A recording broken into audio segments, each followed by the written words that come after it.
수백 마리의 원숭이들이 살고 있었습니다. 어느 날 이 원숭이들이 큰 나무 아래에서 놀다가 우물을 발견했습니다. 우물 속에 둥그렇게 달이 비춰져 있는 것을 보고 우두머리 원숭이가 달이 떨어져서 우물에 죽어 있는 것으로 생각했습니다. 많은 원숭이들에게 말하죠. 달이 이 우물에 빠져 죽었는데 이 달을 건져내서 어둠을 몰아내자. 우두머리가 얘기하니까 원숭이들이 맞다고 그러자고 박수를 칩니다.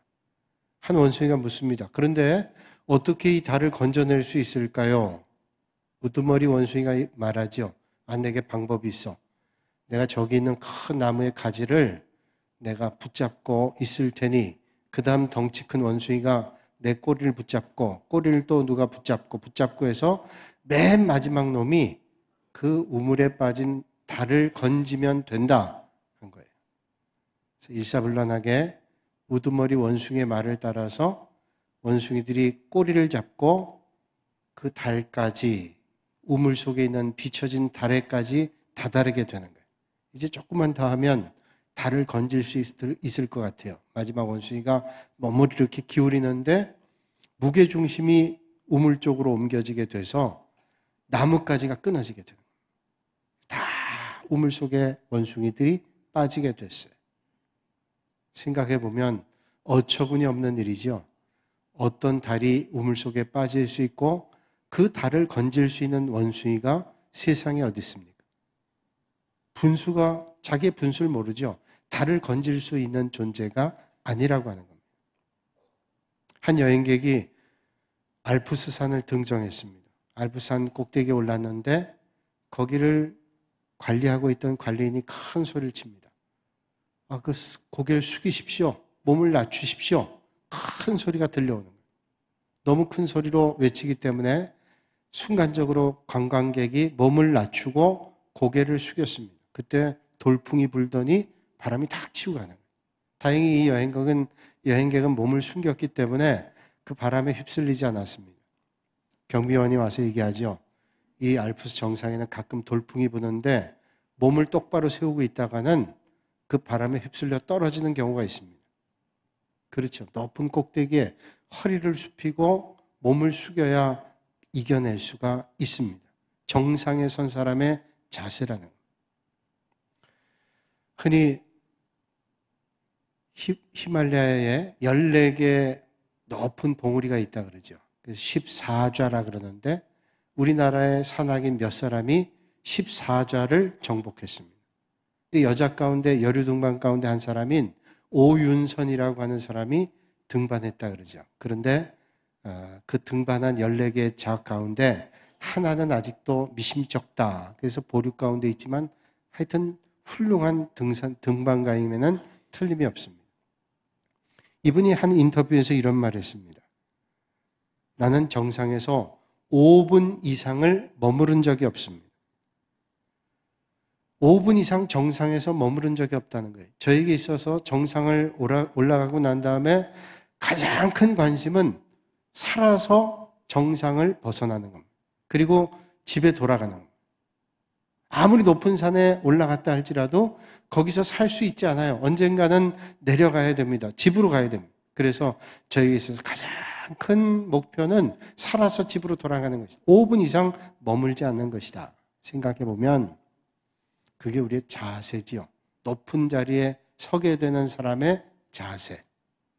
오늘 성경 본문 말씀에 기드온이라고 하는 사람이 나옵니다. 기드온은 우리가 잘 알고 있다시피 여호수아서 다음에 나오는 책입니다. 사사기.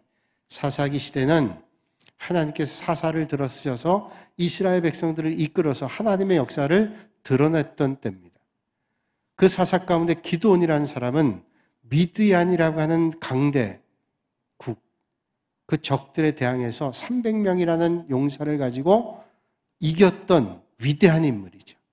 그런데 이 사람이 젊은 시절에는 그렇게 용기가 많고 담대한 사람은 아니었던 것 같습니다.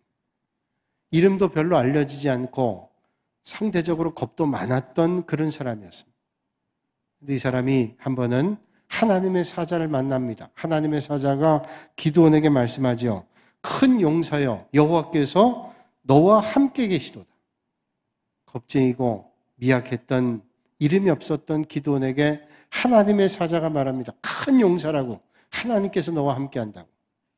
그 말씀에 용기를 얻고 그가 바알의 신전과 아세라 목상을 찍어냅니다. 그리고 우상들을 다 없앴던 사람이 바로 기드온이에요. 그런 기드온을 하나님께서 기뻐하시며 함께 하심으로 그 당시에 큰 대적이었던 미디안을 물리치게 했습니다. 민족의 지도자로 그야말로 하루아침에 등극하게 된 거죠. 높은 자리에 우뚝 섰습니다. 기드온의 인생의 황금기호, 가장 최고의 절정기였습니다. 이런 큰 대승을 거두었던 이스라엘 백성들은 너무 감격하고 흥분했습니다. 그러나 이스라엘의 절망 가운데 구원해 주신 분은 하나님이셨습니다. 작은 숫자의 군대를 가지고 많은 군대 미디안 적을 승리하게 하신 분도 하나님이셨습니다. 기드온에게 용기를 주시고 놀라운 통솔력과 전략을 짤 수 있게 하신 분도 다름 아니라 하나님이셨습니다. 그런데 이런 기적의 승리 가운데 이스라엘의 관심은 하나님께 있는 게 아니라 기드온에게 쏠려 있었습니다. 그래서 기드온이 자기네 왕이 돼줄 것을 바랬습니다. 왜냐하면 주변에 있는 많은 나라들이 왕정 체제를 가지고 막강한 화력과 군사력으로 자기들을 위협했기 때문에 오늘 우리에게도 왕이 필요합니다. 왕을 주셔야 되겠습니다. 생각했단 말이죠. 하나님께서 누누이 너희들에게 왕은 하나님이다 라고 말했지만 저희들이 이렇게 간절히 원했어요. 그러니까 이스라엘 백성들은 기드온이 왕이 되기를 바랬다는 거예요. 저 정도의 용기와 저 정도의 지략과 저 정도의 실력을 가지면 충분히 우리를 이끌고 나갈 수 있다고 생각했습니다. 오늘 성경은 말씀합니다. 당신이 우리를 미디안의 손에서 구원하셨으니 당신과 당신의 아들과 당신의 손자가 우리를 다스리소서. 그러니까 기드온이 마음만 먹으면 얼마든지 왕이 될 수가 있었습니다. 그러나 기드온은 이런 집단적인 열광에 휩쓸리지 않았습니다. 어쩌면 그것은 기드온에게, 아니 어떤 사람에게도 달콤한 말일 수 있어요. 우리가 잘 알고 있는 빌리 그레함 목사님, 유명한 전도자지요. 이 목사님이 목회하고 전도 사역하면서 아주 큰 유혹 가운데 하나가 당대 대통령이었던 분에게 장관 자리를 제안받았을 때였다는 거예요. 장관 자리 하나 좀 해보시면 어떻겠습니까?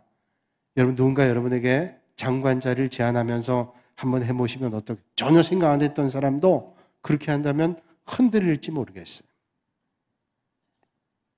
자기 국민들에게 지지를 받고 특권을 부여받는 건 대단한 일이고 웬만한 사람이면 한번 해보고 싶은 그런 욕망이 있는 거예요.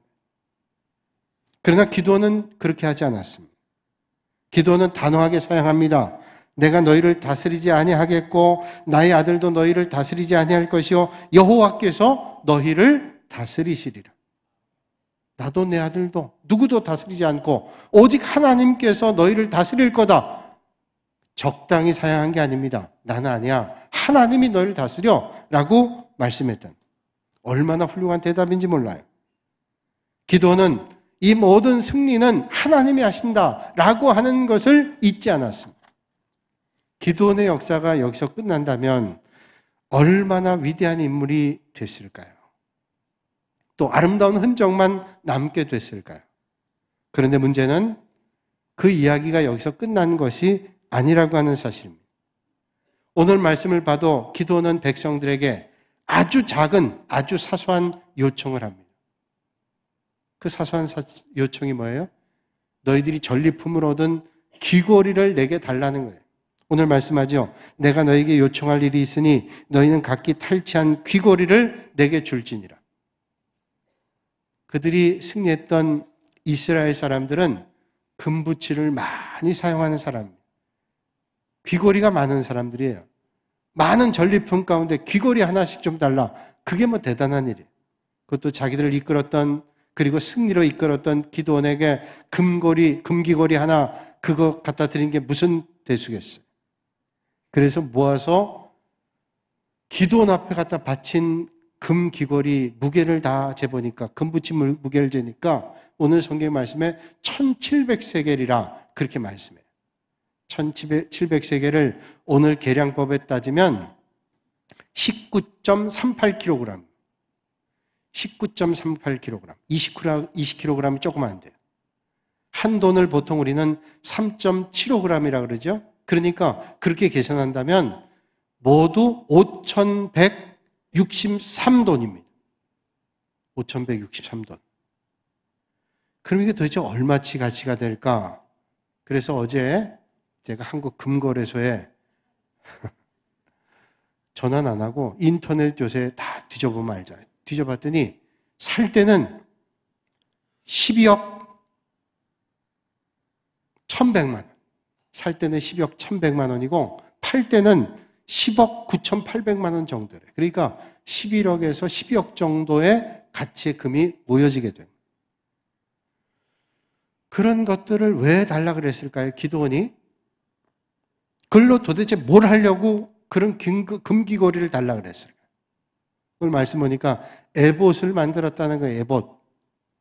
에봇이라는 게 뭐냐 하면 대제사장들이 하나님 앞에 나가 제사를 드릴 때, 그리고 하나님의 뜻을 물을 때 우림과 둠밈이라는 걸 착용하는데 그걸 넣어놓는, 말하자면 조끼 같은 옷입니다. 제일 겉에 입는 조끼 같은 옷이에요. 우림과 둠밈을 가지고 하나님의 뜻을 물을 때 하나님이 그래라 그러면 우림이 움직입니다. 우림. 그리고 아니다 둠밈이 움직입니다.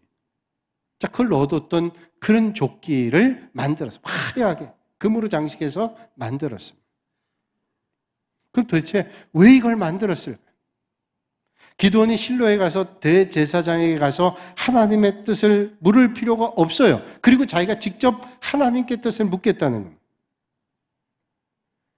하나님은 이스라엘 백성들에게 준 원칙이 있는데 하나님께서 레위인 가운데 제사장을 세우죠. 그리고 제사장을 통해서 하나님 앞에 제사드리게 하고 그들을 통해서 하나님의 뜻을 나타내 주시게 되는데 기도원이 금 에봇을 만듭니다. 어떤 제사장보다 화려한 그런 것들을 준비하고 하나님께 뜻을 묻겠다는 거예요. 이제는 그가 제사장 역할까지, 대제사장 역할까지 하겠다는 거예요. 교만한 거죠. 분수를 몰라요. 이 참 조심스러운 거예요. 사람이 올라가다 보면 이제는 정신을 못 차립니다. 자기 마음대로 하는 거예요. 분수를 몰라요. 성경에 보면 사울, 다윗, 솔로몬 이후에 남북의 분열 왕국이 됩니다. 북이스라엘은 여로보암이라는 왕이 반역을 해서 여로보암이 10지파를 데리고 북이스라엘을 세우고, 남유다는 르호보암이라는 왕으로 정통성을 유지해가면서 나라를 이끌어가는데, 이 남유다의 남북 통틀어서 분열 왕국 시대 때 가장 넓은 영토를 차지했던 왕이 우시아라는 왕입니다. 이 우시아라는 왕은 하나님께서 선하다고 인정했어요. 근데 이 사람 말년이 하나님의 뜻대로 살지 못해서 그 말년이 좋지 않았던 사람. 국력과 군사력이 최고를 절정을 이루었던 사람. 우시아는 군사력과 경제력을 크게 신장시켰습니다. 주변에 있었던 블레셋 족속과 아라비아 족속을 다 무너뜨리고, 그리고 암몬 족속으로부터는 조공을 받았습니다. 아주 막강한 군사력과 경제력, 또 지도력을 가지고 있었던 사람. 모든 군사들에게 최고의 병기들을 다 지급하고 신무기를 개발했습니다. 그래서 돌을 이렇게 탁 쏘면 날아가는 거 있잖아요. 그걸 예루살렘 성벽에다가 요소에 설치해서 적들이 쳐들어올 수 없는 난공불락의 요새를 만들었던 사람이 우시아라는 왕이에요.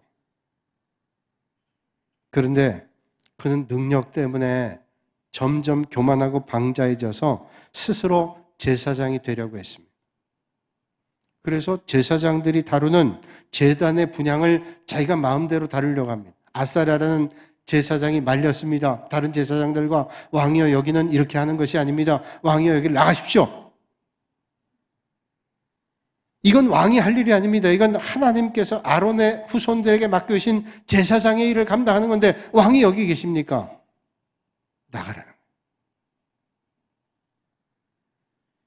하나님께서 당신이 이렇게 거역했기 때문에 하나님의 영광이 왕을 떠났습니다. 선포하는 거예요. 그 말을 듣고 왕이 화가 났습니다. 불쾌했습니다. 그리고 화를 내는데 어떤 일이 있었어요? 이마에서부터 나병이 나타나기 시작합니다. 나병이 들어왔어요. 한센시병이 들어온 겁니다. 그 나병 환자로 여생을 보내게 되고 하나님의 성전조차도 들어갈 수 없어 별궁에서 지내던 인생으로 그의 삶이 마감됐어요. 생각해 보죠. 잘 나갈 때, 모든 일이 잘 되어질 때, 그리고 거침없을 때 우리는 더 조심해야 된다. 이게 하나님께서 우리에게 말씀해 주시는 메시지가 아니겠어요? 기도는 전리품 가운데 아주 작은 겁니다. 금귀고리를 받아서 에봇을 만들었습니다. 고향 오브라에 만들어놨습니다.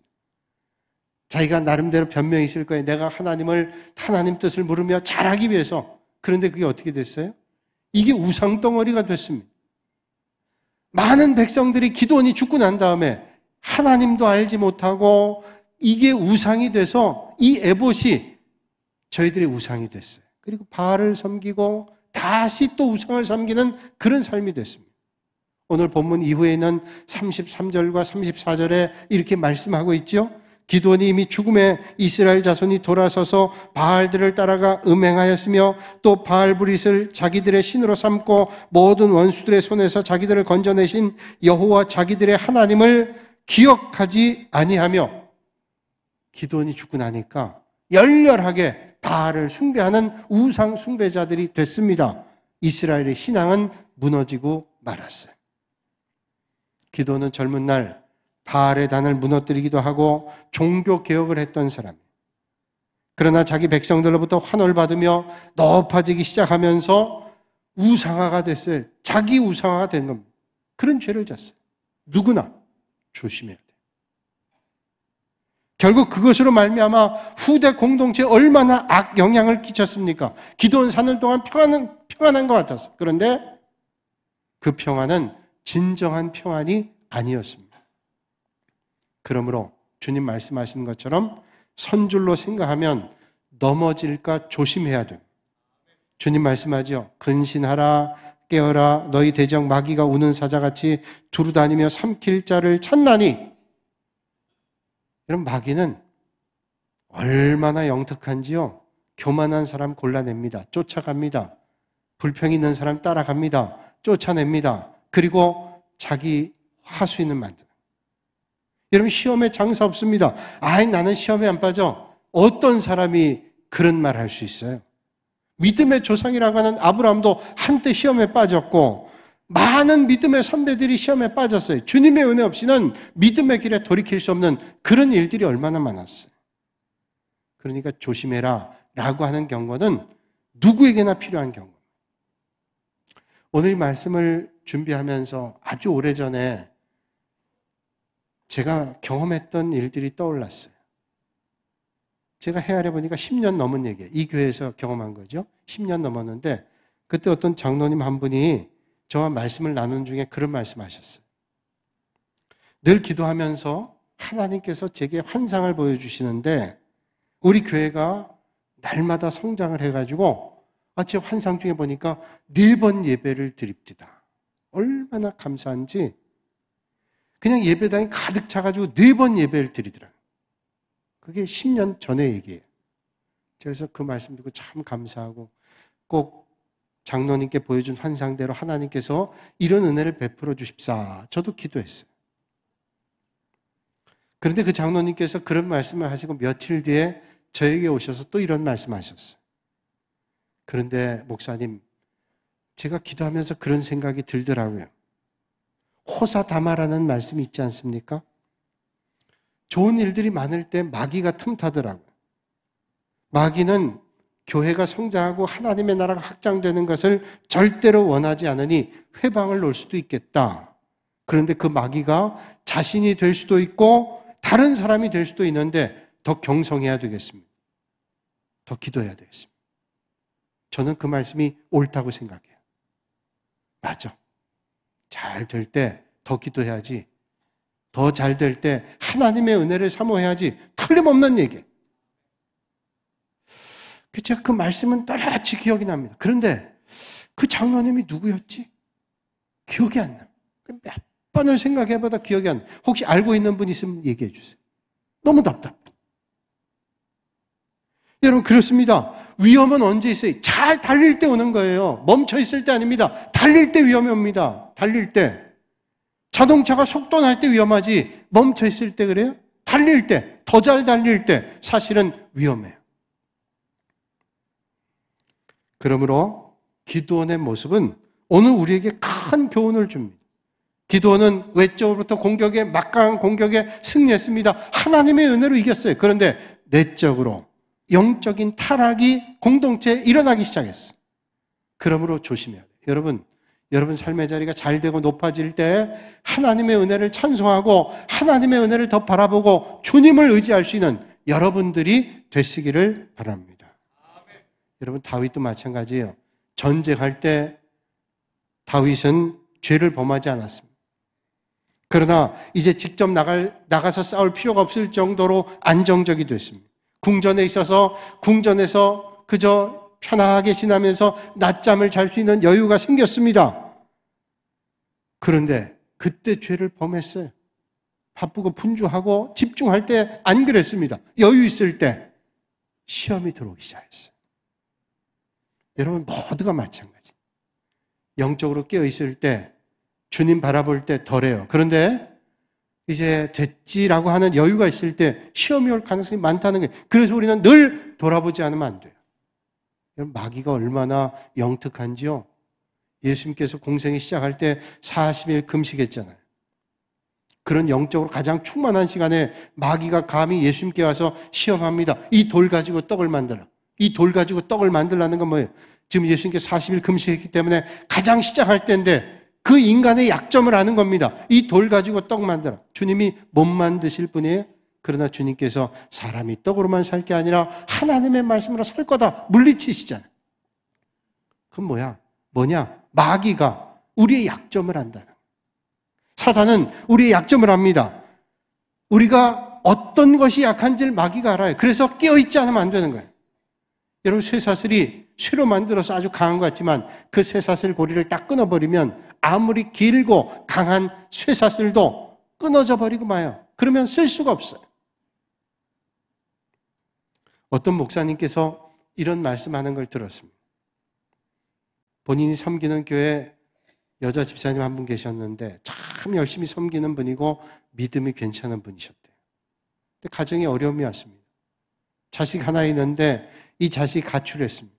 몇 달을 찾았는데 어디 있는지 알지 못하는, 도대체 이 자식이 어디 갔는지 죽었는지 살았는지 찾을 수가 없는 겁니다. 자식을 잃은 부모가 어떤 마음이겠어요.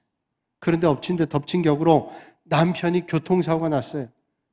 사경을 해면 정말로 절망과 고통의 순간이지 않겠어요?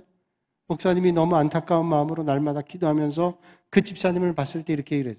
집사님, 힘내십시오. 제가 집사님에서 늘 기도하고 있습니다. 하나님께서 도와주실 겁니다. 그런데 이 집사님이 뜻밖의 질문을 하더래요. 목사님, 어떤 기도하세요? 아니, 순간적으로 당황이 되더래요. 아니, 내가 집사님에서 기도하는 게 어떤 기도를 하세요? 목사님이 지혜롭게 대답하셨어요. 아니, 당연히 집사님이 어려움이 다 떠나고 집사님 가정에 평안이 오고 은혜가 오기를 바랍니다. 그러고 기도하죠. 집사님이 이렇게 얘기하더래요. 목사님, 근데 앞으로는 그렇게 기도하기보다는 이렇게 기도해 주시면 좋겠어요. 저는 이 시련 통해서 하나님께서 저에게 주시는 은혜를 하나도 놓치지 않고 받으려고 합니다. 그래서 이 어려움 가운데 저는 끝까지 참고 견뎌낼 겁니다. 이겨낼 겁니다. 그러니 목사님, 기도해 주실 때 제가 이 시련을 다 받아 이겨내서 견뎌내서 결국은 하나님이 주시는 이 고난으로 빚어지는 축복을 끝까지 받도록 그렇게 기도해 주세요. 생각해 보니까 그 집사님 말씀이 맞더라는 거예요. 내가 당하는 이 고난이 헛된 것으로 돌아가지 않도록, 그래서 크고 놀라운 축복이 하나님께서 약속하신 은혜가 내가 꼭 받을 수 있도록, 내가 지금 고난당하는데 이 고난이 헛것되지 않도록 하나님 나를 이겨나가게 해주세요. 여러분, 아세요? 시험 당할 때 우리는 시험을 당하는 게 아니라 이겨내는 것입니다. 손해를 보는 게 아니라 유익입니다. 약하게 하는 게 아니라 그걸 통해서 강하게 되는 것입니다. 바다는 너무 조용하면 썩는다 그러죠. 그래서 파도가 치기도 하고 바람이 불기도 해요. 그래서 그 파도와 바람 통해서 공기가 속에 들어가서 물고기들이 산다는 거예요. 태풍이 그래서 때로는 필요하답니다. 바다를 뒤엎어서 공기가 들어가서 물고기들이 살게 하는 거예요. 깊은 산속의 나무도 마찬가지입니다. 바람이 없으면 좋은 것 같아도 바람이 없어 멈춰 있으면 썩습니다. 바람이 들어가서 공기와 영양분을 공급하는 그런 동력이 된다. 우리 인생도 마찬가지예요. 너무 순탄하고 형통하면 믿음이 썩을 수 있습니다. 그래서 하나님께서 때로는 우리에게 고난을 주시기도 하고 역경과 풍랑을 주시기도 해서 우리의 믿음을 훈련하게 하고 하나님을 더 의지하는 믿음의 길을 걷고 있게 하시고 계시지는 않습니까? 주님 말씀하죠. 고난 당하기 전에는 내가 그릇 행하였더니 이제는 주님의 말씀을 지키나이다. 고난 당하기 전에 내가 잘못된 길 가기도 했어요. 그런데 이 고난을 겪으면서 하나님의 말씀을 붙잡고 지키는 삶을 살게 됐다는 거예요. 그러면 여러분 삶의 자리에서 만나는 순풍이든 역풍이든 하나님의 은혜로 받으시고 그 고난의 자리가 축복의 자리가 되는 은혜가 있기를 주님의 이름으로 축원합니다. 아주 오래전 얘기예요.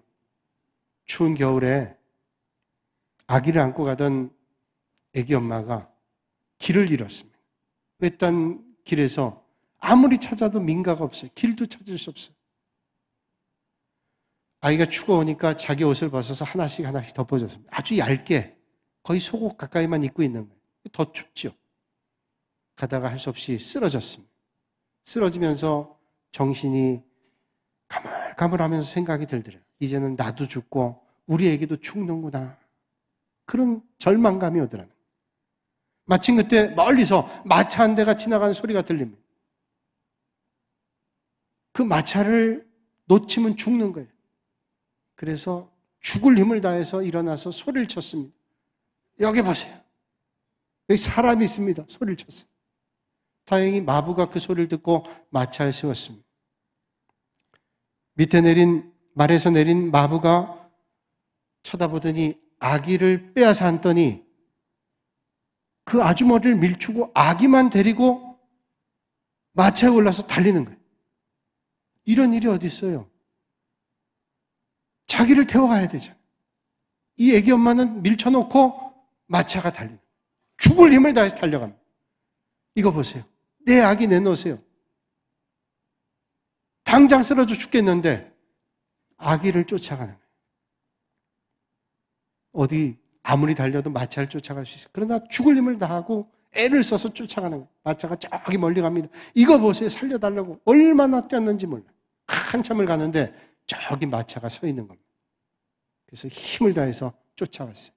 이거 보세요. 왜 내 아기를 데려갑니까? 마부가 내리더니 얘기하대요.